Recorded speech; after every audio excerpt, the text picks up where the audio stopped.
ನಾವು ಕಳೆದ ವರ್ಷ ನಾವು ಪವಿತ್ರಾತ್ಮನ ಬಗ್ಗೆ ಅಭ್ಯಾಸ ಮಾಡ್ತಾ ಇದ್ದೇವೆ. ಈ ದಿವಸಗಳಲ್ಲಿ ಮುಖ್ಯವಾಗಿ ನಾವು ಕಲಿಬೇಕಾದ ಅಂಶಗಳು ಇದಾಗಿದೆ. ಯಾಕಂದರೆ ನಾನು ಒಂದು ಸ್ಥಳದಲ್ಲಿ ದೇವರ ವಾಕ್ಯವನ್ನು ನಾನು ಮಾತಾಡ್ತಾ ಇದ್ದೆ. ನಾನು ಮಾತಾಡಿದ ನಂತರ ಕೆಲವು ಸಹೋದರರು ನಮ್ಮ ಹತ್ರ ಬಂದು ಹೇಳಿದರು, ಬ್ರದರ್ ಭಾಳ ಚೆನ್ನಾಗಿತ್ತು ಅಣ್ಣ, ನಿಮ್ಮ ವಾಕ್ಯ ಭಾಳ ಚೆನ್ನಾಗಿತ್ತು, ಬಟ್ ಒಂದು ಸಮಸ್ಯೆ, ನೀವು ಅನೇಕ ಪಂಗಡವರು ಮಾಡುವಂಥ ತಪ್ಪುಗಳನ್ನು ಎತ್ತಿ ಎತ್ತಿ ತೋರಿಸ್ತೀರಿ, ಅದು ಅವ್ರಿಗೆ ನೋವಾಗೋದಿಲ್ವಾ ಅಂತ ಕೇಳಿದ್ರು. ಅಯ್ಯೋ ನಿನ್ನ ಅಲ್ಲಪ್ಪ, ಆ ತಪ್ಪುಗಳನ್ನು ಎತ್ತಿ ತೋರಿಸ್ತಾ ಇದ್ರೆ ದೇವ್ರಿಗೆ ನೋವಾಗೋದಿಲ್ವಾ ಅಂತ ಕೇಳಿದೆ. ನನ್ನ ಕರ್ತನಿಗೆ ನೋವಾಗಲ್ವಾ ಅಂತ ಕೇಳಿದೆ. ಅಣ್ಣ ಸರಿ ಅಣ್ಣ, ತಪ್ಪಾಯ್ತು ಅಣ್ಣ ಅಂತ ಹೊರಟೋದ್ರು. ಯಾಕೆ ನಾನು ಈ ಮಾತು ಹೇಳ್ತೀನಿ? ಈ ದಿವಸ ನಾವು ಎಲ್ಲಿ ಬಂದು ತಲುಪಿದ್ದೇವೆ ಅಂತ ಹೇಳಿದ್ರೆ ಸತ್ಯವಾಕ್ಯವನ್ನು ಕೇಳಲಾರದ ಸ್ಥಿತಿಗೆ ಬಂದು ತಲುಪಿಬಿಟ್ಟಿದ್ದೇವೆ. ಯಾಕಂದ್ರೆ ನಾವು ಅದಕ್ಕೆ ಇನ್ವಾಲ್ವ್ ಆಗಿಬಿಟ್ಟಿದ್ದೇವೆ, ಕಾಂಪ್ರಮೈಸ್ ಮಾಡ್ಕೊಂಡಿದ್ದೇವೆ. ಸತ್ಯವಾಕ್ಯವನ್ನು ಸತ್ಯವಾದ ರೀತಿಯಲ್ಲಿ ಹೇಳುವಂಥದ್ದನ್ನು ಜನರು ಬಯಸುವುದಿಲ್ಲ. ಇದನ್ನ ಮನಗಂಡಿರುವಂಥ ಅನೇಕ ಪಂಗಡಗಳು ಈ ದಿವಸ ಯಾವುದೇ ಒಂದು ವಿಚಾರವನ್ನ, ಮುಖ್ಯವಾಗಿ ಪವಿತ್ರಾತ್ಮನ ವಿಚಾರವನ್ನ ತಮ್ಮ ಲಾಭಕ್ಕೋಸ್ಕರವಾಗಿ ಅನೇಕ ರೀತಿಯಲ್ಲಿ ತಪ್ಪಾದ ರೀತಿಯಲ್ಲಿ ಅರ್ಥೈಸುವಂತ ಸಂಗತಿಗಳನ್ನು ನಾನು ಕೇಳಿದ್ದೇನೆ. ಈ ಕಾರಣದಿಂದ ಸತ್ಯವಾಕ್ಯವು ಏನು ಹೇಳ್ತದೆ, ದೇವರ ವಾಕ್ಯದ ತಿರುಳೇನು, ಇದನ್ನು ನಾವು ಅರ್ಥ ಮಾಡಿಕೊಳ್ಳದೆ ಇರುವುದರಿಂದ ಅನೇಕ ನಮ್ಮ ಸಭೆಗಳಲ್ಲಿ ಇದ್ದು, ನಮ್ಮ ಸಭೆಗಳಲ್ಲಿ ವಾಕ್ಯವನ್ನ ತಿಳ್ಕೊಂಡು ಸತ್ಯ ಸಭೆಗಳಲ್ಲಿ ಇದ್ದವರು ನಾನಾ ಕಾರಣಗಳಿಂದ ಈ ದಿವಸ ಈ ದೇವರ ನಿಯಮಕ್ಕೆ ವಿರುದ್ಧವಾದ ಸಭೆಗಳಲ್ಲಿ ಹೋಗಿ ಅಲ್ಲಿ ಪ್ರಮುಖ ಸ್ಥಾನಗಳಲ್ಲಿ ಇರುವುದನ್ನು ಈ ದಿವಸ ನಾವು ಕಾಣ್ತಾ ಇದ್ದೇವೆ. ಇದಕ್ಕೆ ಕಾರಣ ಏನು? ನಾವು ಸತ್ಯವಾಕ್ಯ ನಾವು ಬೋಧನೆ ಮಾಡಲಿಲ್ಲ, ಅವರು ಕಲೀಲಿಲ್ಲ.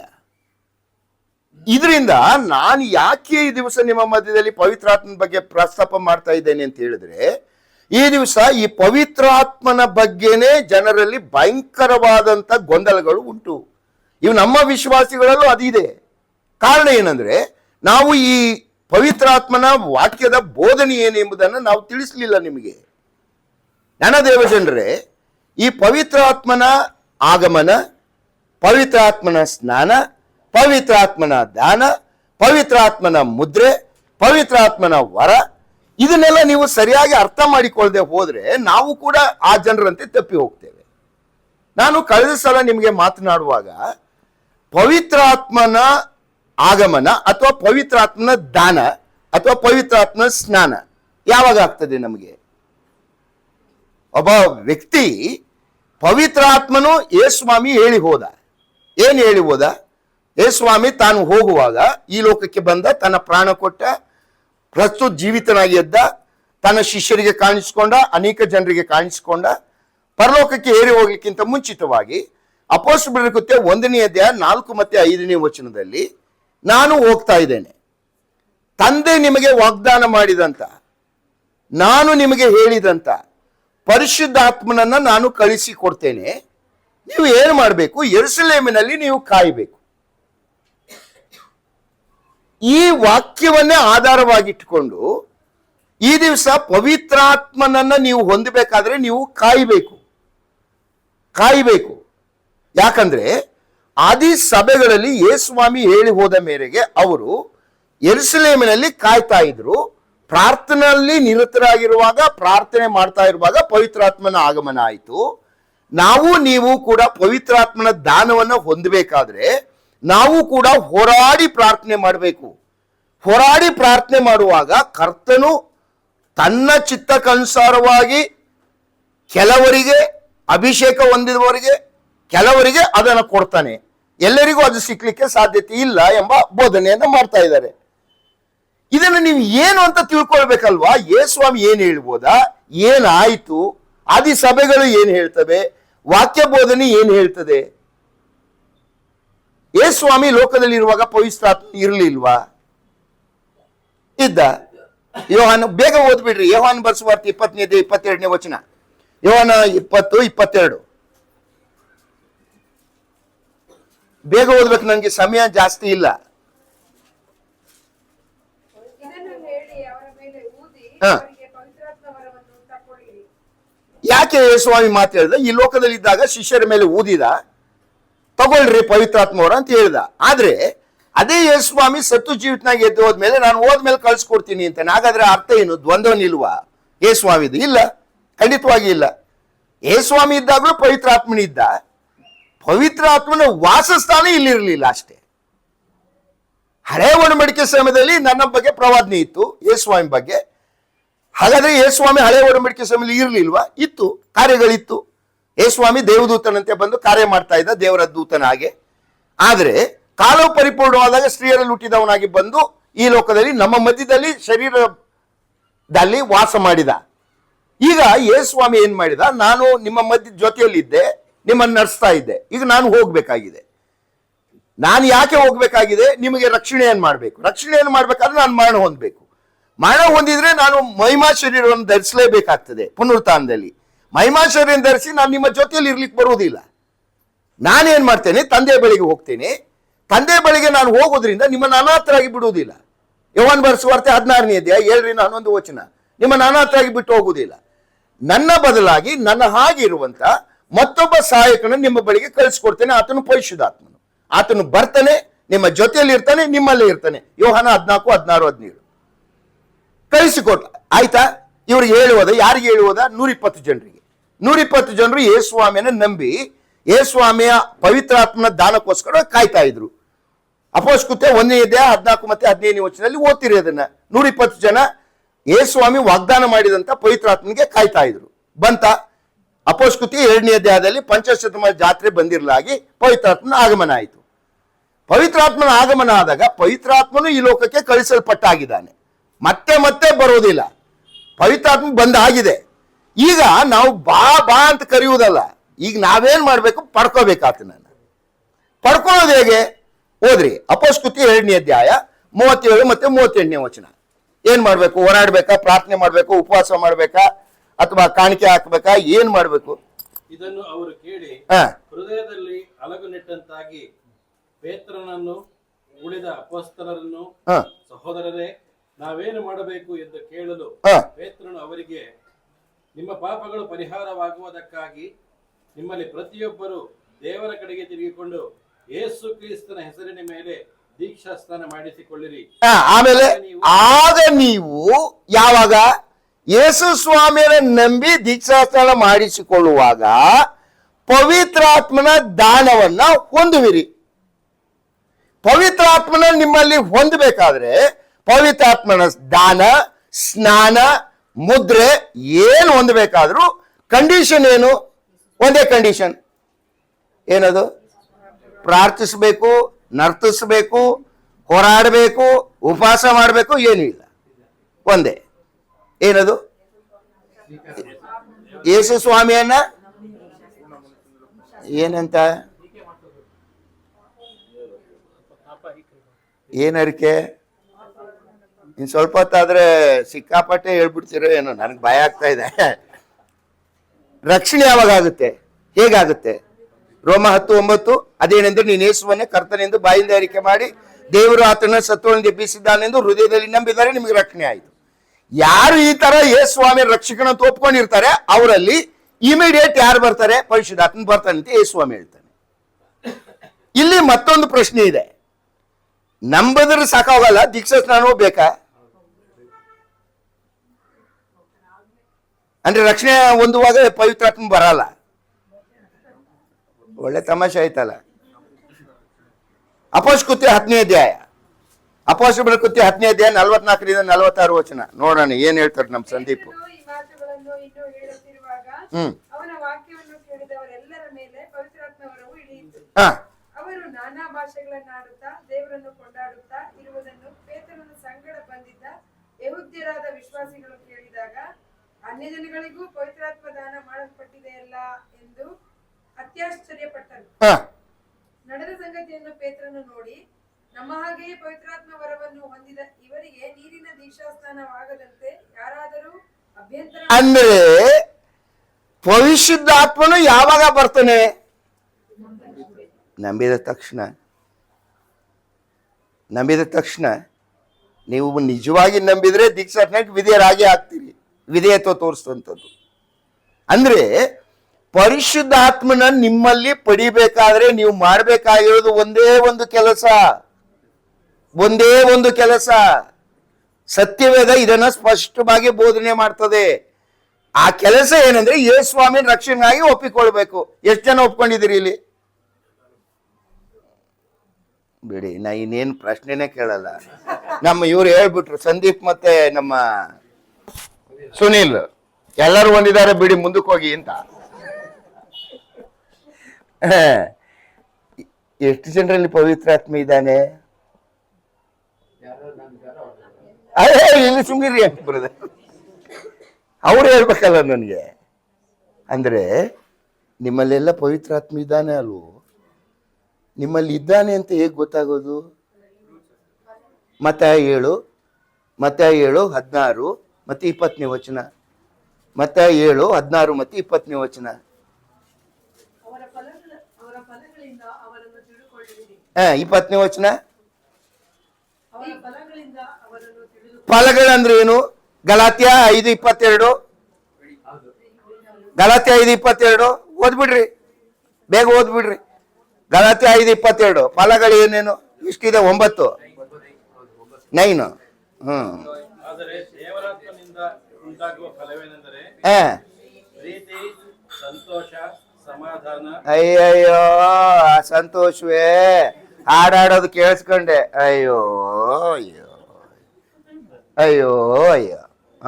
ಇರ್ಲಿ, ಪ್ರೀತಿ, ಸಂತೋಷ, ಆಮೇಲೆ ಸಮಾಧಾನ, ದೀರ್ಘ ಶಾಂತಿ, ದಯೆ, ಉಪಕಾರ, ನಂಬಿಕೆ, ಸಾಧುತ್ವ, ಕ್ಷಮೆ, ದಮೆ. 9ರಲ್ಲಿ ಒಂದಾದ್ರೂ ಇದೆಯಾ? What it indicates? ಪವಿತ್ರಾತ್ಮ ಇಲ್ಲ. ಪವಿತ್ರಾತ್ಮ ಇಲ್ಲ ಅಂದ್ರೆ ಏನಾಗ್ಲಿಲ್ಲ ನಮ್ಗೆ? ನಾನು ಯಾರಿಗೂ ಏನು ಹೇಳಿ, ನೀವೇ ಯೋಚನೆ ಮಾಡ್ಕೊಳ್ಳಿ. ಇದು ಪವಿತ್ರಾತ್ಮನ ಆಗಮನ, ಪವಿತ್ರಾತ್ಮನ ದಾನ. ಇದನ್ನೇ ಪವಿತ್ರಾತ್ಮ ನಿಮ್ಮಲ್ಲಿ ಬರುವುದನ್ನೇ ಅವನು ಸ್ನಾನಕ್ಕೆ ಹೋಲಿಸ್ತಾನೆ. ಹೌದಾ? ನನ್ನ ಮಾತು ನಿಜನಾ? ಓದ್ರಿ, ಅಪೊಸ್ತಲಕೃತ್ಯ 11ನೇ ಅಧ್ಯಾಯ 15ರಿಂದ 17 ವಚನ. ಏನ್ ಹೇಳ್ತಾನೆ ಪೇತ್ರನು? ಅಪೊಸ್ತಲಕೃತ್ಯ 11ನೇ ಅಧ್ಯಾಯ 15ರಿಂದ 17. ನಾನು ಮಾತಾಡುವುದಕ್ಕೆ ಪ್ರಾರಂಭಿಸಿದಾಗ ಪವಿತ್ರಾತ್ಮ ವರವು ಮೊದಲು ನಮ್ಮ ಮೇಲೆ ಇಳಿದಂತೆ ಅವರ ಮೇಲೆಯೂ ಇಳಿಯಿತು. ಆಗ ಯೋಹಾನನಂತೂ ನೀರಿನ ದೀಕ್ಷಾ ಸ್ನಾನ ಮಾಡಿಸಿದನು. ನಿಮಗಾದರೂ ಪವಿತ್ರಾತ್ಮದಲ್ಲಿ ಸ್ನಾನವಾಗುವುದು ಎಂದು ಯೇಸು ಸ್ವಾಮಿ ಹೇಳಿದ ಮಾತು ನನಗೆ ನೆನಪಿಗೆ ಬಂತು. ದೇವರು ನೋಡ್ರಿ, ಪವಿತ್ರಾತ್ಮನ ದಾನ ಆಯಿತು ಕೊರ್ನೇಲಿಯನ ಮನೆಯಲ್ಲಿ. ಅವರು ವಾಕ್ಯವನ್ನು ಕೇಳಿ ನಂಬುವಾಗ ಪವಿತ್ರಾತ್ಮನ ಅವರಲ್ಲಿ ಬಂದ. ಇದನ್ನ ನಾನು ನೋಡುವಾಗ ನನಗೆ ನೆನಪು ಬಂದಿದೆ. ಯಾವುದಂದ್ರೆ, ಸ್ನಾನಿಕನಾದ ಯೋಹಾನ ಹೇಳ್ತಾ ಇದ್ದ, ನಾನಾದರೂ ನೀರಿನ ಸ್ನಾನ ಮಾಡಿಸ್ತೀನಿ, ನನ್ನ ಹಿಂದೆ ಬರುವ ಆತನು ಯೇಸು ಕ್ರಿಸ್ತನು ಪವಿತ್ರಾತ್ಮನ ಸ್ನಾನ ಮಾಡಿಸ್ತಾನೆ ಅಂತ ಏನ್ ಹೇಳ್ದ, ಅದು ನೆನಪಿಗೆ ಬಂತು. ಅಂದ್ರೆ ಅದು ಪವಿತ್ರಾತ್ಮ ನಿನ್ನಲ್ಲಿ ಬರುವಂಥದ್ದು, ಪವಿತ್ರಾತ್ಮನ ಸ್ನಾನ, ಪವಿತ್ರಾತ್ಮನ ದಾನ ಎಲ್ಲ ಒಂದೇ ಸಲ ಆಗುವಂಥದ್ದು. ಯಾವಾಗ? ನೀನ್ ನಂಬುವಾಗ. ಆಯ್ತಲ್ವಾ? ಇದನ್ನು ಕಲ್ತಿದ್ದೀರಿ. ಇವತ್ತು ಮುದ್ರೆ ಕರ್ಕೊಂಡು ಹೋಗ್ತೀನಿ. ಎಫೆಸ್ ಅವರಿಗೆ ಬರೆದ ಪತ್ರಿಕೆ 4ನೇ ಅಧ್ಯಾಯ, ಎಫೆಸ್ ಬರೆದ ಪತ್ರಿಕೆ 1ನೇ ಅಧ್ಯಾಯ 13 ಮತ್ತೆ 14ನೇ ವಚನ. ನಿಮ್ಮ ರಕ್ಷಣೆಯ ವಿಷಯವಾದ ಸುವಾರ್ತೆ ಎಂಬ ಸತ್ಯವಾಕ್ಯವನ್ನು ಕೇಳಿ ಕ್ರಿಸ್ತನಲ್ಲಿ ನಂಬಿಕೆಯಿಟ್ಟವರಾದ ನೀವು ಸಹ ವಾಗ್ದಾನ ಮಾಡಲ್ಪಟ್ಟ ಪವಿತ್ರಾತ್ಮನೆಂಬ ಮುದ್ರೆಯನ್ನು ಹೊಂದಿದ್ದೀರಿ.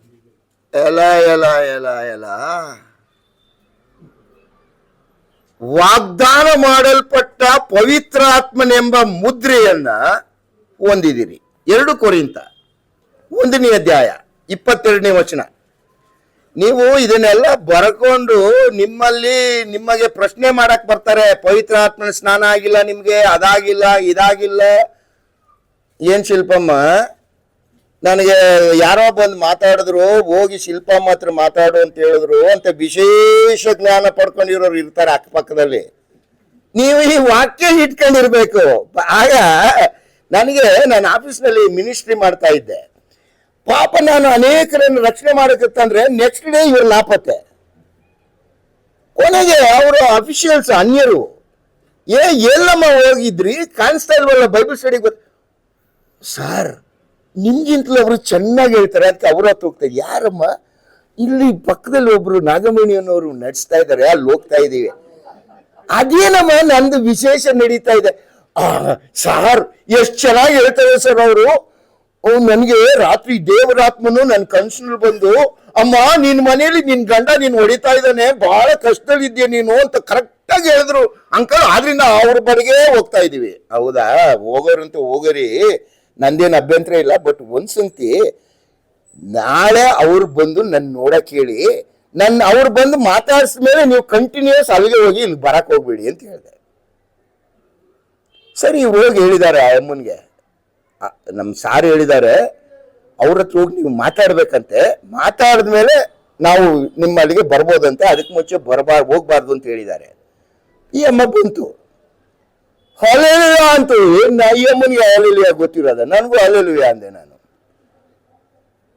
ಬ್ರದರ್ ಏನ್ ವಿಶೇಷ ಬ್ರದರ್, ನಿನ್ನೆ ರಾತ್ರಿ ದೇವರಾತ್ಮನು ಸೋಲಮನ್ ಬ್ರದರ್ ಹತ್ರ ಹೋಗಿ ಮಾತನಾಡು ಅಂತ ಹೇಳ್ದ. ಅಯ್ಯೋ ಸಿಸ್ಟರ್, ವಾಟ್ ಎ ಕೋಇನ್ಸಿಡೆಂಟ್. ನಿನ್ನೆ ನನಗೂ ದೇವರಾತ್ಮನು ಈ ಅಮ್ಮ ಬರ್ತದೆ, ನಾಗವೇಣಿ ಬರ್ತಾಳೆ, ಚೆನ್ನಾಗಿ ವಾಕ್ಯ ಕಳಿಸು ಅಂತ ನನಗೂ ಹೇಳೋದ ರಾತ್ರಿಯಿಂದ. ಬ್ರದರ್ ಬರಲ್ಲ ಅಲ್ಲಿ, ಈಗ ಬಂದಿದ್ದೀರಿ, ಎಲ್ಲೋಯ್ತಾರೆ ಕೂತ್ಕೊಳ್ಳಿ ಅಂದೆ. ಕೊಟ್ಬಿಟ್ಟೆ, ಬೈಬಲ್ ಕೊಟ್ಬಿಟ್ಟು ವಚನಗಳು ತೋರಿಸ್ತಾ ಇದ್ದ. ಆ ಅಮ್ಮ ಕೈ ಮುಗಿದ್ಬಿಡ್ತು ನನ್ನ. ಅಯ್ಯ ನನ್ ಬಿಟ್ಬಿಡಿ, ನನ್ಗೆ ಇಷ್ಟೆಲ್ಲ ವಾಕ್ಯ ಗೊತ್ತಿಲ್ಲ ಅಂತ ದೊಡ್ಡಾಯ್ತು. ಯಾಕೆ ಹೇಳ್ತೀನಿ ಅಂದ್ರೆ, ಇಂಥವ್ರು ಇರ್ತಾರೆ. ಇಂಥವ್ರು ಇರುವಾಗ ನೀವೇನ್ ಮಾಡ್ಬೇಕು? ಸತ್ಯವೇದವನ್ನ ಅಭ್ಯಾಸ ಮಾಡೋದಲ್ಲ, ನೀವು ಅದನ್ನ ಭದ್ರವಾಗಿ ಹಿಡ್ಕೊಳ್ಬೇಕು. ಈ ರೀತಿ ಬರುವಂತವರಿಗೆ ಉತ್ತರ ಹೇಳಿಕೆ ನೀವು ಶಕ್ತರಾಗಿರ್ಬೇಕಲ್ಲ. ಏನ್ ಬರೀತಾನೆ? 2 ಕೊರಿಂಥ 1:22 ನಿಮಗ್ ಮುದ್ರೆ ಆಗಿದೆ ಅಂತ ಏನ್ ಬರೀತಾ ಇದ್ದಾನೆ? ಆತನು ನಮ್ಮ ಮೇಲೆ ಮುದ್ರೆ ಹಾಕಿ ನಮ್ಮ ಹೃದಯಗಳಲ್ಲಿ ಪವಿತ್ರಾತ್ಮನನ್ನು ಸಂಚಕರವಾಗಿ ಅನುಗ್ರಹಿಸಿದ್ದಾನೆ. ಹೌದು, ಆತನು ನಮಗೆ ಮುದ್ರೆ ಹಾಕಿ ನಮ್ಮಲ್ಲಿ ಪವಿತ್ರಾತ್ಮನ ಸಂಚಕರವಾಗಿ ಇಟ್ಟಿದ್ದಾನೆ. ಮುದ್ರೆ ಅಂದ್ರೆ ಏನು? ಪವಿತ್ರಾತ್ಮ ನಿಮ್ಮಲ್ಲಿ ಇರುವುದೇ ಮುದ್ರೆ. ಈ ಮುದ್ರೆ ನಿಮಗೆ ಯಾವಾಗ ಆಗ್ತದೆ?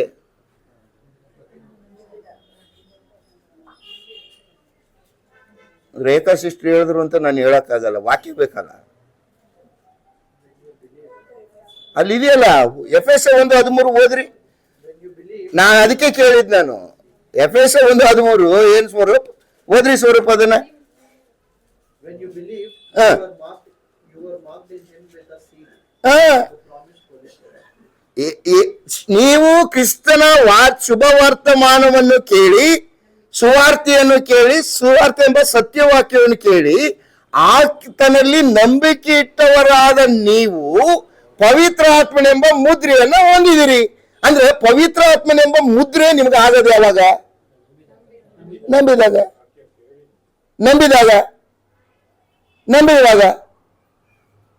ಈ ಮುದ್ರೆ ಆಗ್ಲಿಕ್ಕೆ, ಪವಿತ್ರಾತ್ಮ ನಿಮ್ಮೊಳಗೆ ಬರ್ಲಿಕ್ಕೆ ಮುದ್ರೆ, ಸ್ನಾನ, ದೀಕ್ಷೆ ಇದೆಲ್ಲ ಆಗೋದು ಒಂದೇ ಸಲ. ಯಾವಾಗ? ನಂಬುವಾಗ.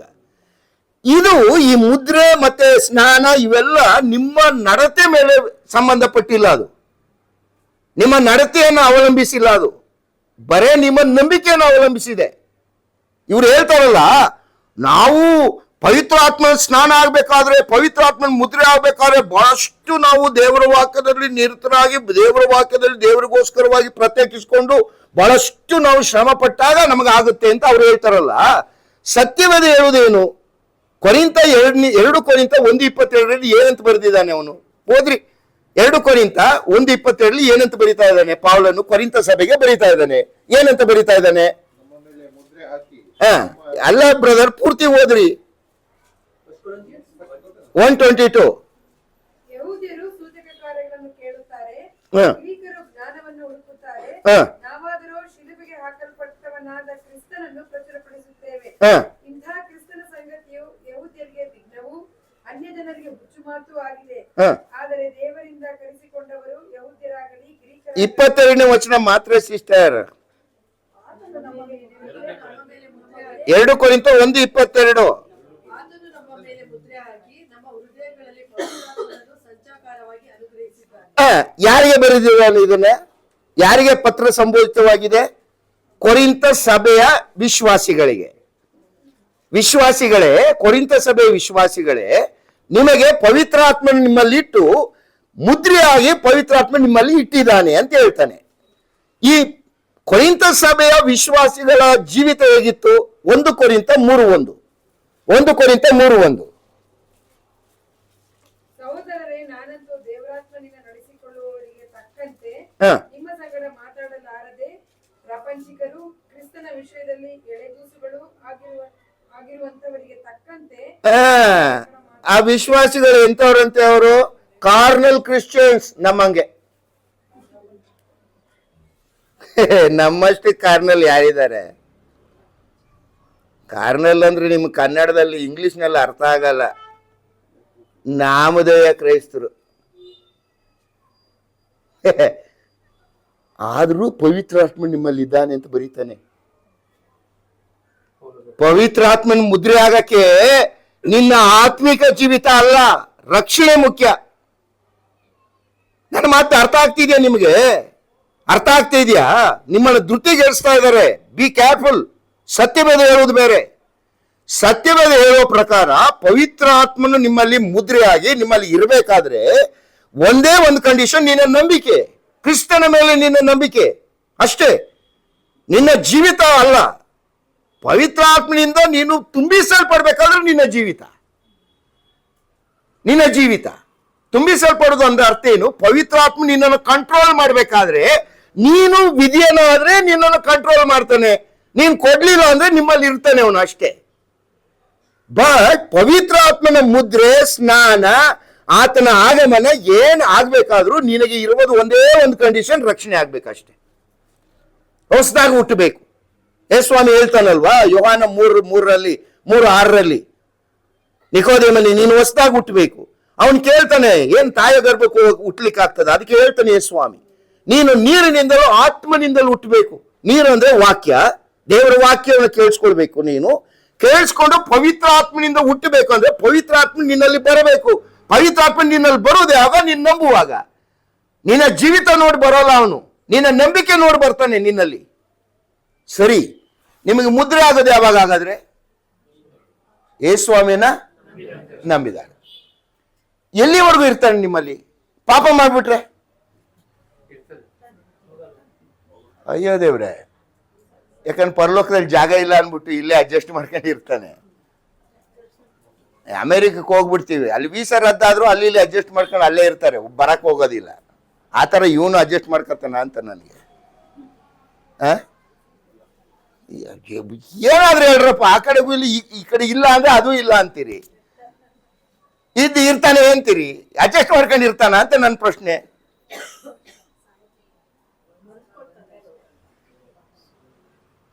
ಏನ್ ಸಿಸ್ಟರ್? ಏನ್ ಸಿಸ್ಟರ್?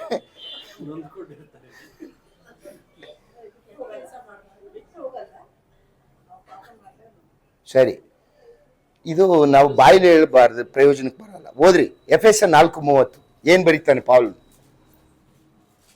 ಎಫೆಸ 4:30 ಎಲ್ಲಿವರೆಗೂ ಇರ್ತಾನೆ? ದೇವರ ಪವಿತ್ರಾತ್ಮನನ್ನು ದುಃಖಪಡಿಸಬೇಡಿರಿ, ಆತನಲ್ಲಿಯೇ ವಿಮೋಚನೆಯ ದಿನದವರೆಗೂ ನಿಮ್ಮಲ್ಲಿ ಮುದ್ರೆ ಆಗಿರ್ತಾನೆ ಅವನು. ಯಾವುದು ವಿಮೋಚನೆಯ ದಿವಸ? ರೋಮಾಪುರದವರಿಗೆ ಬರೆದ ಪತ್ರಿಕೆ 8ನೇ ಅಧ್ಯಾಯ 21-23 ಯಾಕಂದ್ರೆ ನಾನು ಬಾಯಿಲಿ ಯಾವ್ದು ಹೇಳ್ಬಾರ್ದು, ವಾಕ್ಯ ಬೇಕು ನಮಗೆ. ರೋಮಾಪುರದವರಿಗೆ ಬರೆದ ಪತ್ರಿಕೆ 8ನೇ ಅಧ್ಯಾಯ 21-23.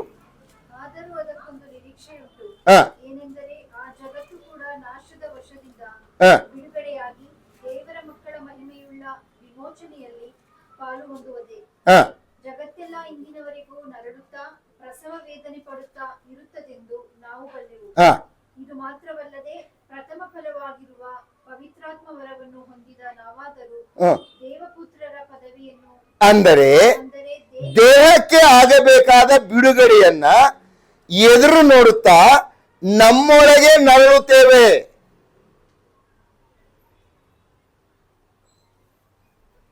ನಮ್ಮ ಆತ್ಮಕ್ಕೆ ಬಿಡುಗಡೆ ಆಗಿದೆಯಾ?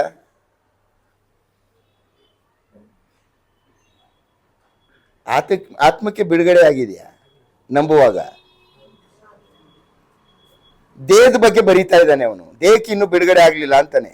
ಆತ್ಮ ಆಗಿದೆಯಾ? ಆಗಿದೆಯಾ ಬ್ರದರ್? ನೀವೆಲ್ಲ ನೋಡೋದ್ ನೋಡ್ರೆ ನನ್ನನ್ನ ಚಚ್ಚಾಕ್ಬಿಡ. ಎಫೆಸ 2:7 ಎಫೆಸ 2:7 ಬರ್ಕೊಳ್ರಿ, ಇದನ್ನ ದಯಮಾಡಿ ಮನೇಲಿ ಹೋಗಿ ಓದ್ರಿ. ಕೃಪಾತಿಶಯವನ್ನು ಮುಂದಣ ಯುಗಗಳಲ್ಲಿ ತೋರಿಸಬೇಕೆಂದು ಕ್ರಿಸ್ತ ಯೇಸುವಿನಲ್ಲಿರುವ ನಮ್ಮನ್ನು ಆತನೊಂದಿಗೆ ಎಬ್ಬಿಸಿ ಪರಲೋಕದಲ್ಲಿ ಆತನೊಂದಿಗೆ ಕೂಡಿಸಿದ್ದಾನೆ. ಎಲ್ಲಿ ಎಷ್ಟು ಜನ ಹೋಗಿದ್ದೀರಿ ಪರಲೋಕಕ್ಕೆ? ಎಷ್ಟು ಜನ ಕೂತಿದ್ದೀರಿ? ಎಲ್ಲರೂ ಯಾವ ರೀತಿಯಲ್ಲಿ? ಆತ್ಮದಲ್ಲಿ. ಅವನು ಏನ್ ಹೇಳ್ತಾನೆ? ಪಾಪ ಅಪರಾಧ ಸತ್ತವರಾದ ನಿಮ್ಮನ್ನ ಕ್ರಿಸ್ತನೊಂದಿಗೆ ಏಳಿಸಿ ಪರಲೋಕದಲ್ಲಿ ದೇವರ ಸನ್ನಿಧಾನದಲ್ಲಿ ಕೂಡಿಸಿದ್ದಾನೆ. Past tense, ಕೂಡಿಸಿದ್ದಾನೆ. ನೀನು ನಂಬುವಾಗಲೇ ನಿನ್ನನ್ನ ಆತ್ಮದಲ್ಲಿ ನಿನಗೆ ಬಿಡುಗಡೆ ಕೊಟ್ಟು ಪರಲೋಕದಲ್ಲಿ ಕೂಡಿಸಿದ್ದಾನೆ. ಬಟ್ ದೇಹಕ್ಕಿನ್ನೂ ಬಿಡುಗಡೆ ಆಗಲಿಲ್ಲ ನಮಗೆ. ದೇಹಕ್ಕೆ ಬಿಡುಗಡೆ ಆಗೋದು ಯಾವಾಗ ನಮಗೆ? ಅದ್ಯಾರೋ ಹೇಳು, ಸತ್ತಾಗ ಅಂತ. ಸತ್ತಾಗ ಬಿಡುಗಡೆಯಾ? ಏನ್ ಬ್ರದರ್, ನಾನು ಎಲ್ಲೋ ಕೇಳಿದೆ, ಈ ಬಿಡುಗಡೆ ಇದು ಬರೀತಾ ಇದಾರಲ್ಲ ಪೌಲ, ಯಾವಾಗ ಅಂದ್ರೆ ಸತ್ತಾಗ ಅಂತಾನೆ. ಸತ್ತಾಗ ಇವ್ರು ತಿಳ್ಕೊಂಡಿದ್ದಾರೆ ಬಿಡುಗಡೆ ಆಗೋಗ್ಬಿಟ್ಟಿರ್ತೀನಿ ಅಂತ. ಸತ್ತಾಗಲೇ ಪ್ರಾರಂಭ ಆಗೋದು ನಿಂದು ಎಲ್ಲ.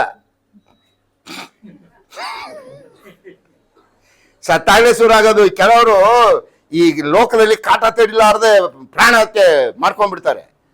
ಅವ್ರೇನ್ ತಿಳ್ಕೊಂಡಿದ್ದಾರೆ ಬಿಡುಗಡೆ ಒಂದೇ ಅಂತ. ಹೋಗಿ ಸರಿಯಾಗಿ ಬೀಳ್ತಾರೆ ಅಲ್ಲಿ. ಎಲ್ಲಿ? ಬೇಯಕ್ಕೆ. ಸ್ವಾಮಿ ಹೇಳ್ತಾನೆ, ಟೆಲಿಗ್ರಾಮ್ ಶಬ್ದ ತಪ್ಪದಿಲ್ಲ ಅಲ್ಲಿ. ಕಟ್ಕಟ ಕಟ್ಕಟ ಕಟ್ಕಟ ಅಲ್ಲೂ ಕಡಿಯೋಣ. ಟೆಲಿಗ್ರಾಮ್ ಸೌಂಡ್ ತಪ್ಪಲ್ಲ ಅಲ್ಲಿ. ಕತ್ತಲೆ ತಪ್ಪಲ್ಲ. ಬೆಂಕಿ ಉರಿಯೋದು ನಂದಲ್ಲ. ಪ್ರಾರಂಭನೇ ಅದು. ನಾವು ತಿಳ್ಕೊಂಡಿದೀವಿ ಅದು ಅಂತ್ಯ ಅಲ್ಲೋ, ಅದೇ ಪ್ರಾರಂಭ. ಇದರ ಜೀವಿತದಲ್ಲಿ ನೀ ಏನ್ ಮಾಡ್ಬೇಕು? ನಿರ್ಧಾರ ಮಾಡ್ಬೇಕು. ಎಲ್ಲಿ ಇರ್ತಿ ಅನ್ನೋದನ್ನು ನಿರ್ಧಾರ ಮಾಡ್ಲಿಕ್ಕೆ ಈ ಜೀವಿತ. ಈಗ ವಾಕ್ಯ ಏನ್ ಹೇಳ್ತದೆ? ನೀನ್ ನಂಬುವಾಗ ನಿನ್ನ ಆತ್ಮ ಬಿಡುಗಡೆ ಆಗಿ ಪರಲೋಕದಲ್ಲಿ ಕೂಡಿಸ್ಬಿಟ್ಟಿದ್ದಾನೆ. ಬಟ್ ದೇಹಕ್ಕೆ ಬಿಡುಗಡೆ ಆಗ್ಲಿಲ್ಲ ನಿನಗೆ. ದೇಹಕ್ಕೆ ಬಿಡುಗಡೆ ಆಗೋದು ಯಾವಾಗ? ನನ್ನ ಕ್ರಿಸ್ತನು ಮಧ್ಯಾಕಾಶಕ್ಕೆ ಬಂದಾಗ. 1 ಥೆಸಲೋನಿಕ 4:16-17 ಬರುತ್ತಾನೆ, ಕ್ರಿಸ್ತನಲ್ಲಿ ಸತ್ತವರು ಮೊದಲು ಎದ್ದು ಬರ್ತಾರೆ, ಮತ್ತೆ ಜೀವದಿಂದಿರುವಂತ ನಾವು ಕೂಡ ಮಾರ್ಪಾಟು ಹೊಂದಿ ಕಣ್ಣು ರೆಪ್ಪೆ ಮುಚ್ಚುವಷ್ಟರಲ್ಲಿ ಒಯ್ಯಲ್ಪಡ್ತೇವೆ. 1 ಕೊರಿಂಥ 15:51-53 ಅಂದ್ರೆ ಪವಿತ್ರಾತ್ಮನು ನಿನ್ನಲ್ಲಿ ಬಂದ ಮೇಲೆ ಮುದ್ರೆಯಾಗಿ ಇರ್ತಾನೆ. ಎಲ್ಲಿವರೆಗೂ ಇರ್ತಾನೆ? ಯೇಸು ಸ್ವಾಮಿ ಬಂದು ನಿನಗೆ ಪುನರುತ್ಥಾನವನ್ನು ಉಂಟು ಮಾಡುವವರೆಗೆ ಪವಿತ್ರಾತ್ಮನು ನಿನಗೆ ಸಂಚಕಾರವಾಗಿ, ಅಥವಾ ನೀನು ಕರ್ತನ ಸೊತ್ತು ಅಲ್ಲಿ ಸೇರಿಸುವವರೆಗೆ ನಿನ್ನಲ್ಲಿ ಇರ್ತಾನೆ ಅಂತ ವಾಕ್ಯ ಹೇಳ್ತದೆ. ಸರಿ, ವಾಕ್ಯ ಏನು ಹೇಳ್ತದೆ? ನಂಬುವಾಗ ಬಂದ, ನಾವು ಪುನರುತ್ಥಾನ ಹೊಂದುವವರೆಗೂ ನಮ್ಮ ಬಳಿಯಲ್ಲಿ ಇರ್ತಾನೆ, ಮುದ್ರೆಯಾಗಿರ್ತಾನೆ. ಪಾಪ ಮಾಡಿಬಿಟ್ರೆ ಮಧ್ಯದಲ್ಲಿ ಯೇಸುಸ್ವಾಮಿ ನಂಬದ ಮೇಲೆ ಪಾಪ ಮಾಡದಿರೋರು ಯಾರಿದ್ದೀರಿ?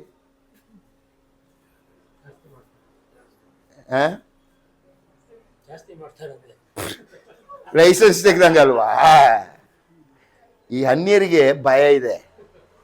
ಕಾಗೆ, ಗೂಬೆ, ಹಂದಿ, ನಾಯಿ, ಕತ್ತೆ ಏನಾದ್ರು ಉಟ್ಬಿಡ್ತೀನಿ ಅಂತ. ಇವ್ರಿಗೆ ಹಂಗಿಲ್ವಲ್ಲ. ನಮ್ಮವ್ರಿಗೆ ಏನಂದ್ರೆ ಇಲ್ಲಿ ಬಿಟ್ಟ ತಕ್ಷಣ ಫಸ್ಟ್ ಸೀಟು ನಂದೇ ಅಂತ.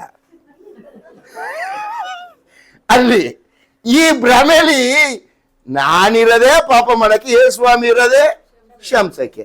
ಇಲ್ಲಿ ಯೇಸುಸ್ವಾಮಿ ಹಾಕ್ಬೇಕಿತ್ತು ನನಗೆ ಅಂತ ಇವ್ರ ಜೀವನ. ಯಾರ್ದು? ಎಸ್ಪೆಷಲಿ ಬ್ರದರ್ನ್ ಕ್ರೈಸ್ತರು. ಇವ್ರು ಏನಂದ್ರೆ ಎಲ್ಲ ತಲೆಯಲ್ಲಿ ಇಟ್ಕೊಂಡಿದ್ದಾರೆ, ಒಂದಡಿ ಕೆಳಗೆ ಬರಲೇ ಇಲ್ಲ. ಆ ಸಂಡೇ ಸ್ಕೂಲ್ ಹುಡುಗಿ ಪ್ರಾರ್ಥನೆ ಮಾಡಲಿಲ್ಲಂತೆ. ಒಂದ್ಸಲ ಟೀಚರ್ ಹೇಳಿದ್ರಂತೆ ಪ್ರಾರ್ಥನೆ ಮಾಡಮ್ಮ ಅಂತ. ಅವಳು ಎದ್ನಿಟ್ಕೊಂಡು ಡಿಯರ್ ಜೀಸಸ್ ಮೈ ಡ್ಯಾಡಿಗೆ 1 ಫುಟ್ ಡೌನ್ ಮಾಡಂತ ಕೂತ್ಕೊಂಡ್ಲಂತೆ.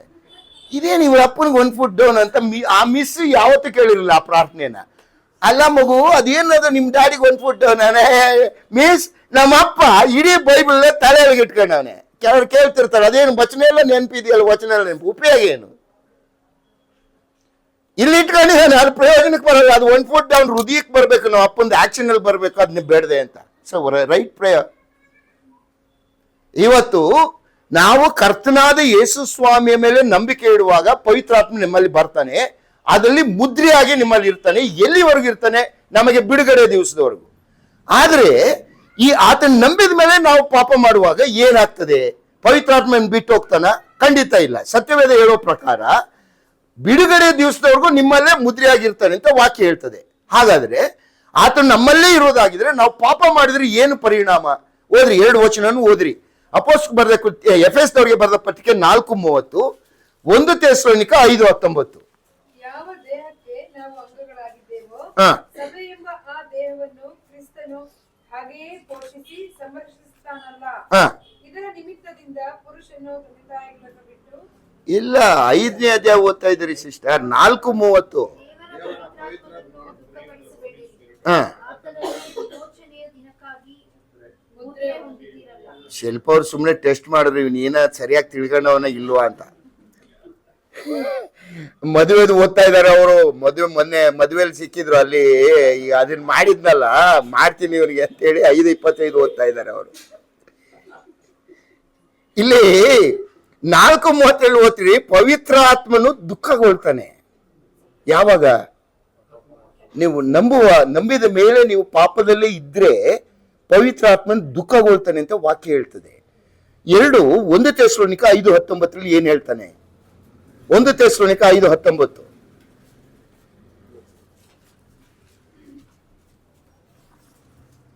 ಪವಿತ್ರಾತ್ಮನನ್ನು ನಂದಿಸಬೇಡಿರಿ, ಪ್ರವಾದನೆಗಳನ್ನು ವಿನಯಿಸಬೇಡಿರಿ. ಪವಿತ್ರ ಆತ್ಮನನ್ನು ನಂದಿಸಬೇಡ್ರಿ.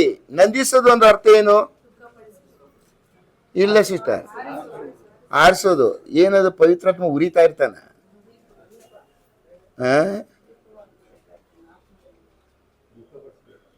ಅದೇ ಇಲ್ಲಿ ಕೂತ್ಕೊಂಡ್ರೆ ಎದ್ದು ಸ್ತೋತ್ರ ಕೊಡು, ಸ್ತೋತ್ರ ಕೊಡು ನಮ್ಮ ಯವನ ಮಕ್ಕಳಿಗೆ ಅಂತಾನೆ.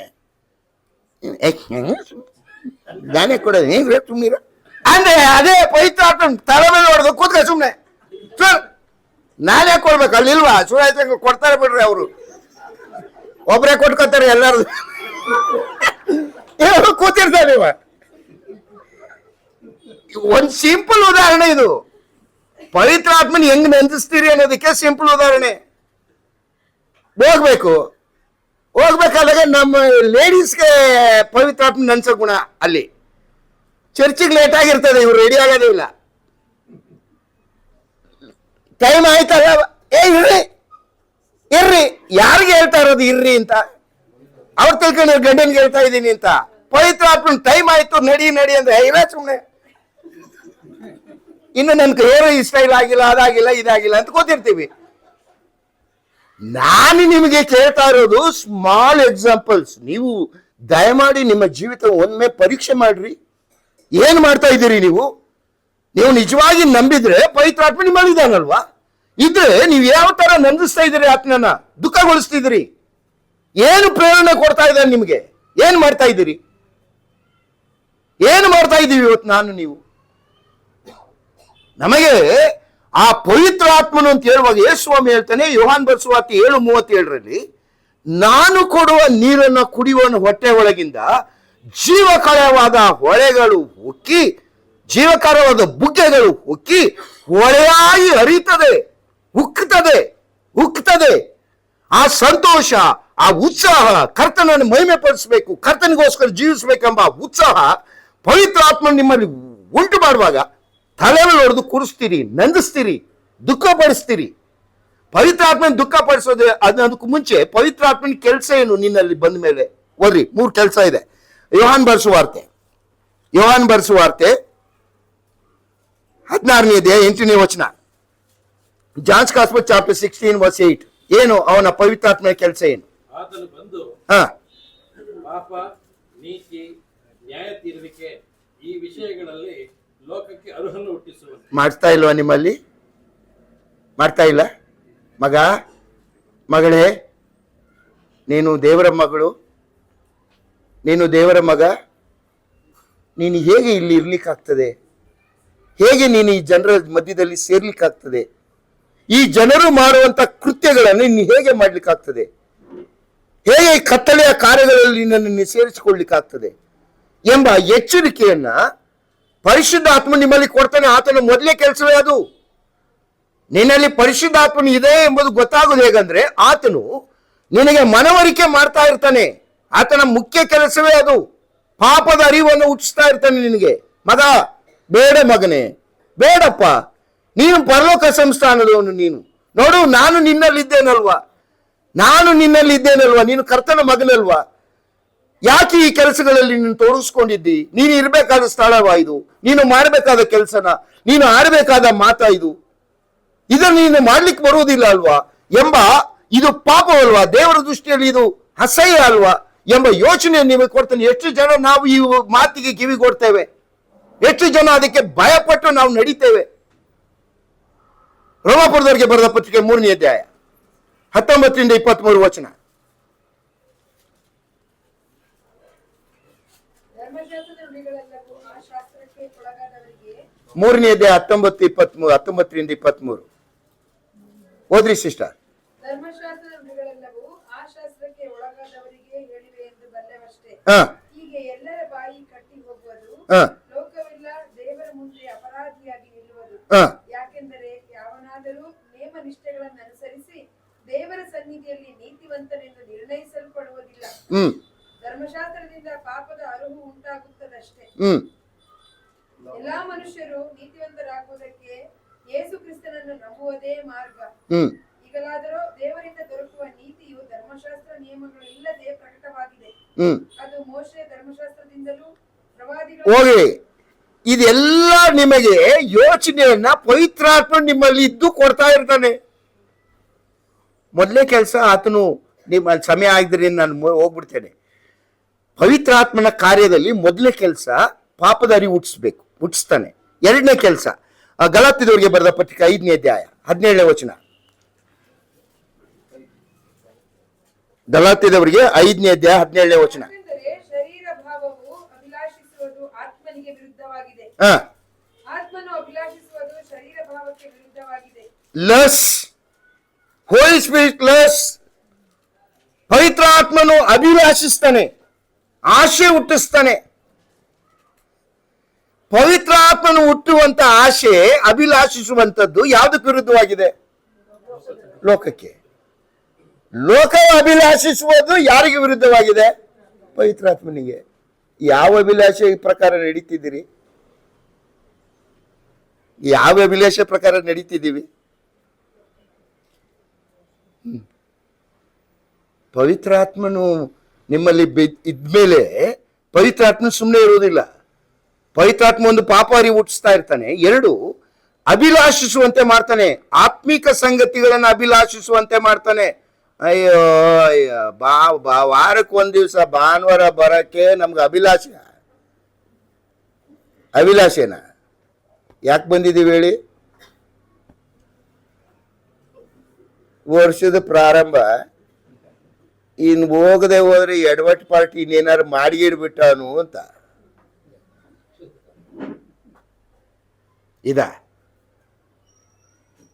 ಏನು ಮಾಡಬೇಕು ನಾನು ನೀವು? ಓದ್ರಿ, ಒಂದು ವಚನ ಓದ್ರಿ. James chapter 4:5. ಯಾಕೋಬನ ಬರೆದ ಪತ್ರಿಕೆ 4ನೇ ಅಧ್ಯಾಯ 5ನೇ ವಚನ.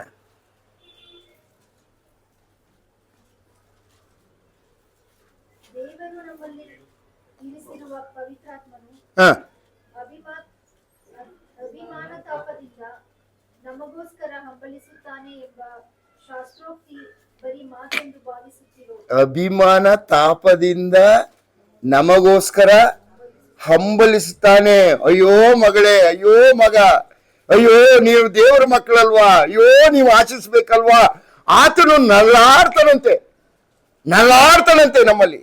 ನಾವು ಎಂತ ಮೊಂಡ್ರು, ದಪ್ ಚರ್ಮ ಅಂತಾರಲ್ಲ, ಏನದ ದಪ್ ಚರ್ಮ ಅಂದ್ರೆ? ಎಮ್ಮೆನ? ಪಾಪ ಆಧಾರ ಪರವಾಗಿಲ್ಲ, ಸೆಕೆ ಆದಾಗ ನೀರ್ಗಾರು ಮುಳುಗ್ತದೆ.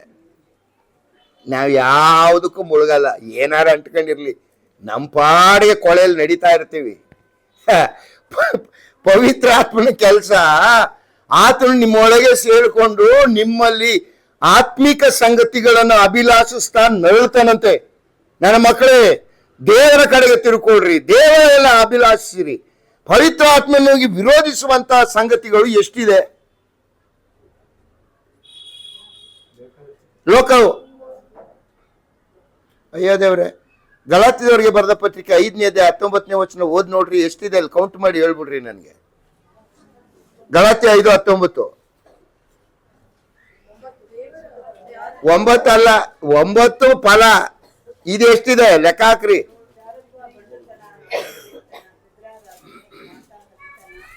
ಅಯ್ಯೋ ಸಿಸ್ಟರ್, ಇಷ್ಟೊಂದು ಸೈಲೆಂಟ್ ಆಗಿ ಓದ್ಬಿಟ್ರಿ ಹೆಂಗೆ? ನಮ್ಮ ರೇಖಾ ಸಿಸ್ಟರ್ ಸ್ವಲ್ಪ ಪವರ್ ಕೊಡ್ರಿ ನೋಡೋಣ, ಕೇಳಿಸ್ಕೊಳ್ರಿ ಎಲ್ಲರೂ. ಜಾರತ್ವ, ಬಂಡುತನ, ನಾಚಿಕೆಗೇಡಿತನ, ವಿಗ್ರಹಾರಾಧನೆ, ಮಾಟ, ಹಗೆತನ, ಜಗಳ, ಹೊಟ್ಟೆ ಕಿಚ್ಚು, ಸಿಟ್ಟು, ಕಕ್ಷಭೇದ, ಭಿನ್ನಮತ, ಮತ್ಸರ, ಕುಡಿಕತನ, ದುಂದೌತಣ ಇಂಥವುಗಳೇ. ಯಾವುದಿಲ್ಲ ನಮ್ಮಲ್ಲಿ? ಯಾವುದಿಲ್ಲ? ಎಲ್ಲ ಅದೇ. 16 ಫಲ 9. ಇದೆಷ್ಟಿದೆ? 16. ಈ 16 ಇದೆ, 9 ಇಲ್ಲ. 16 ಇದೆ, 9 ಇಲ್ಲ. ತಗೊಳ್ರಪ್ಪ. ಈ ಯಾರಿದ್ದಾನೆ ಒಳಗೆ? ಹಾಗಾದ್ರೆ ಮತ್ತೆ ಸುಮ್ಮನೆ ಅಲ್ಲೆಲ್ಲ ಅಂದ್ಬಿಟ್ರೆ ತಪ್ಪಾಳೆ ತಟ್ಬಿಟ್ಟು ಹೋಗ್ಬಿಟ್ರೆ ಕರ್ತನ ನಿಮ್ ಪರಲೋಕಕ್ಕೆ ಸೇರಿಸ್ಕೊತಾನ? ಹೇಳ್ರಿ. ಇವತ್ತು ನಮ್ಮಲ್ಲಿ ಪರಿಶುದ್ಧಾತ್ಮನಿದ್ದಾನೆ ಅನ್ನುವಾಗ ಹಿ ಲವ್ಸ್, ಅಭಿಲಾಷಿಸ್ತಾನೆ, ನಿಮ್ಮಲ್ಲಿ ಇದ್ಕೊಂಡು ಆಶೆ ಪಡಿಸ್ತಾನೆ, ನಿಮ್ಮನ್ನ ಆಶೆಯನ್ನು ಕೆಲವರಿಗೆ ಶುಗರ್ ಬಂದ ಮೇಲೆ ತಿನ್ಬೇಡ ಅಂತಂದ್ರೆ ತಿನ್ನೋದು ಜಾಸ್ತಿ, ಕುಡಿಬೇಡ ಅಂದ್ರೆ ಕುಡಿಯೋದು ಜಾಸ್ತಿ, ಏನ್ ಮಾಡ್ಬೇಡ ಅಂದಾಗ ಅಭಿಲಾಷೆ ಜಾಸ್ತಿ ಆಗ್ಬಿಡ್ತದಲ್ವಾ? ಇದು ಈ ತರ ಪವಿತ್ರ ಆತ್ಮ ನಿಮ್ಮಲ್ಲಿ ಬಂದಾಗ ಮಾಡಬೇಡ ಅಂದ್ರೆ ಮಾಡೋದು ಜಾಸ್ತಿ. ನಾವು 16 ಸಂಗತಿಗಳು ಅವನು ಲಿಸ್ಟ್ ಮಾಡ್ತಾನೆ ಪೌಲನು. 16 ಸಂಗತಿಗಳು ಇದು ಪವಿತ್ರಾತ್ಮನು ವಿರೋಧಿಸುವಂತ ಸಂಗತಿಗಳು, ಪವಿತ್ರಾತ್ಮನು ಬಯಸುವಂತ ಸಂಗತಿಗಳು. ನಿಮ್ಮಲ್ಲಿ ಅಭಿಲಾಷುವಂತ ಸಂಗತಿ 9 ಆಯ್ತು. 2 ಮೂರನೇದಾಗಿ ಏನ್ ಮಾಡ್ತಾನೆ? 1 ಪಾಪದ ಅರಿವು ಹುಟ್ಟಿಸ್ತಾನೆ, 2 ಅಭಿಲಾಷಿಸ್ತಾನೆ, ದೇವರ ಸಂಗತಿಗಳನ್ನ ಅಭಿಲಾಷಿಸ್ತಾನೆ. 3ನೇದು ಯೋಹಾನ್ ಬರೆಸುವಾರ್ತೆ 16ನೇ ಅಧ್ಯಾಯ 14ನೇ ವಚನ, ಜಾನ್ಸ್ ಗಾಸ್ಪೆಲ್ ಚಾಪ್ಟರ್ 16 ವರ್ಸ್ 14.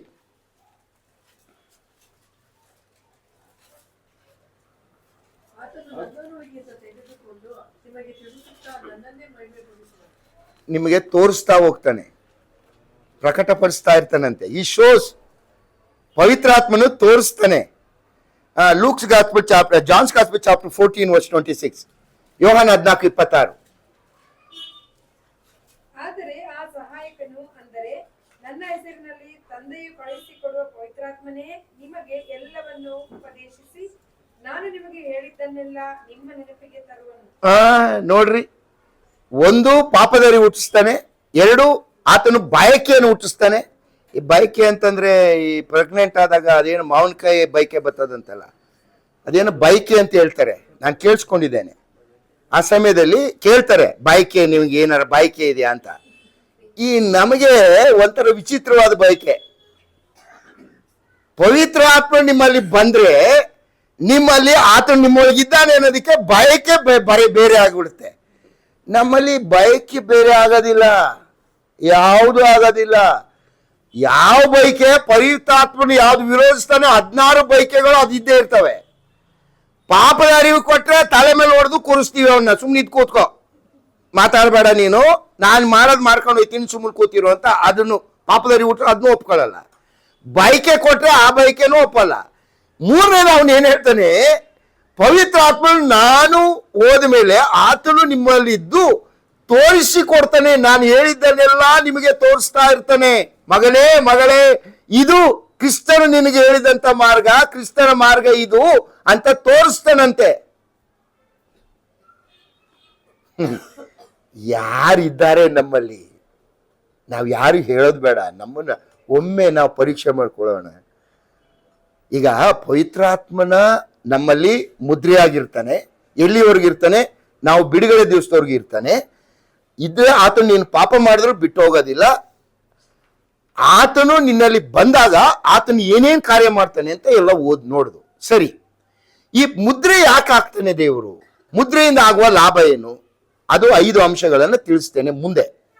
ಇವತ್ತಾಗೋದಿಲ್ಲ, ಮುಂದೆ ತಿಳಿಸ್ತೇನೆ, ಮುಂದಿನ ಸಲ ಬರುವಾಗ. ಮತ್ತೆ ಪವಿತ್ರಾತ್ಮನು ನಿಮ್ಮಲ್ಲಿ ಮುದ್ರೆಯಾಗಿದ್ದು ಆತನು ಮಾಡುವಂತ ಈ ಕಾರ್ಯಗಳಿಗೆ ನೀವು ಕಿವಿಗೊಡದೆ ಹೋದ್ರೆ, ಆತನು ದುಃಖಪಡಿಸಿ ಆತನ ನಂದಿಸಿದ್ರೆ ಆತನು ಏನು ಮಾಡ್ತಾನೆ? ಪರಿಣಾಮ ಏನು? ಅದನ್ನ ಕೂಡ ಮುಂದೆ ತಿಳಿಸ್ತೇನೆ ನಾನು. ಅದರ ಪರಿಣಾಮ ಏನೆಂಬುದನ್ನು ಮುಂದೆ ತಿಳಿಸ್ತೇನೆ. ಅದರಿಂದ ನೀವು ಇವತ್ತು ನಾವು ಪವಿತ್ರಾತ್ಮನ ಮುದ್ರೆಯನ್ನು ನಾವು ಯಾವಾಗ ಹೊಂದ್ತೇವೆ? ನಂಬುವಾಗ. ಎಲ್ಲಿವರೆಗೂ ಪವಿತ್ರಾತ್ಮ ನಮ್ಮಲ್ಲಿ ಇರ್ತಾನೆ? ಬಿಡುಗಡೆ ದಿವಸದವ್ರಿಗೆ ಇರ್ತಾನೆ, ಮಧ್ಯದಲ್ಲಿ ಬಿಟ್ಟು ಹೋಗೋದಿಲ್ಲ. ಪಾಪ ಮಾಡಿದ್ರೂ ಕೂಡ ಆತನ ದುಃಖಗೊಳ್ತಾನೆ, ಆತನು ನಂದಿ ಹೋಗ್ತಾನೆ, ಬಿಟ್ರೆ ಆತನ ಖಂಡಿತವಾಗಿ ನಮ್ಮನ್ನು ಬಿಡುವ ಸಾಧ್ಯತೆ ಇಲ್ಲ. ಬಟ್ ಒಂದು ಕಂಡೀಷನ್ ಏನಂದ್ರೆ, ನಿಜವಾದ ರಕ್ಷಣೆ ಹೊಂದಿರಬೇಕಲ್ಲ, ನಿಜವಾದ ರಕ್ಷಣೆ ಹೊಂದಿರಬೇಕಲ್ಲ. ಎಲ್ಲರಲ್ಲೂ ಪವಿತ್ರಾತ್ಮ ಬರಲಿಕ್ಕೆ ಸಾಧ್ಯತೆ ಇಲ್ಲ. ಪವಿತ್ರಾತ್ಮ ನಿಮ್ಮಲ್ಲಿ ಬರಬೇಕಾದ್ರೆ ನೀವು ರಕ್ಷಣೆ ಹೊಂದಬೇಕು. ಸ್ವಾಮಿ ಓದ್ರಿ, ಯೋಹಾನ್ ಬರೆಸುವಾರ್ತೆ 3ನೇ ಅಧ್ಯಾಯ 6ನೇ ವಚನ ದಯಮಾಡಿ ಓದ್ರಿ ಬೇಗ. ಯೋಹಾನ 3:6.